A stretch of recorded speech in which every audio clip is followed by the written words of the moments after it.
નમસ્કાર દર્શક મિત્રો, ખબર છે .com પરથી હું દર્શી નાયક આપ સૌનું સ્વાગત કરું છું. ઓફિસ હોય, કારખાના હોય કે કોઈ પણ જગ્યા, દરેક જગ્યા પર હવે રોબોટ કામ કરતા દેખાશે.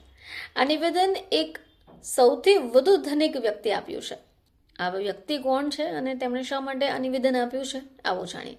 તો વિશ્વના સૌથી ધનિક વ્યક્તિ અને ટેસ્લાના CEO એલોન મસ્ક આ વર્ષે પહેલીવાર દાવોસમાં વર્લ્ડ ઇકોનોમિક ફોરમમાં હાજરી આપી.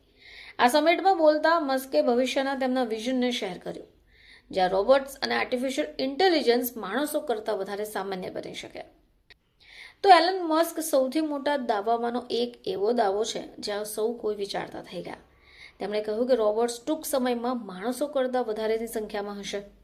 તેમનું માનવું છે કે જેમ જેમ AI વધુ સ્માર્ટ બનશે, રોબોટના ઉત્પાદન માટે સસ્તા રહેશે. ફેક્ટરીઓ, ઓફિસો અને ઘરોમાં પણ તેનો ઉપયોગ દરેક જગ્યા પર થશે. મસ્કના મતે રોબોટ્સ હાલમાં મનુષ્યો દ્વારા કરતા ઘણા રોજિંદા કાર્યોને પણ સંભાળી શકશે. તેમણે ટેસ્લાના હ્યુમનોઇડ રોબોટ ઓપ્ટિમસ તરફ ધ્યાન દોર્યું, જે આવનાર સમયનું ઉદાહરણ છે. મસ્કે કહ્યું કે રોબોટ્સ ઝડપથી સરળ કાર્યો કરવાનું શરૂ કરી શકે, 1 વર્ષમાં અદ્યતન કાર્યો કરી શકે. જો આવું થાય તો રોબોટ્સ ઉત્પાદન, લોજિસ્ટિક્સ અને હોમ સર્વિસીસ જેવા ઉદ્યોગમાં ભૂમિકાઓ ભજવી શકે છે. મસ્કે AIના ઝડપી વિકાસ વિશે પણ ચર્ચા કરી. તેમનો દાવો છે કે આગામી વર્ષ સુધી કોઈ પણ એક માનવી કરતાં વધારે સ્માર્ટ બની શકાય.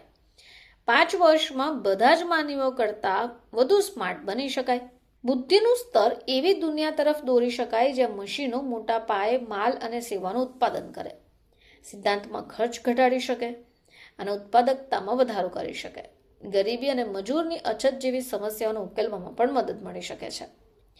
તો દર્શક મિત્રો, એલોન મસ્કનો એવો સૌથી મોટા દાવોમાંનો એક એવો દાવો છે જે કહી રહ્યા છે કે ઘરોથી લઈને ફેક્ટરીઓ અને ઓફિસો સુધી દરેક જગ્યાઓ પર માણસોની જગ્યા રોબોટ્સ લઈ શકશે. તેમણે AIની સિસ્ટમ પર પણ ચર્ચા કરી અને તેમનું માનવું છે કે આવનાર સમયમાં વધારે સ્માર્ટનેસથી કામ થશે અને જે કામો અત્યારે હાલમાં માણસો કરે છે એની જગ્યાએ રોબોટ્સ લેશે અને સામાન્ય બની જશે. ફરીથી આપ સમક્ષ હાજર થઈશું. ત્યાં સુધી જોતા રહેજો ખબર છે .com.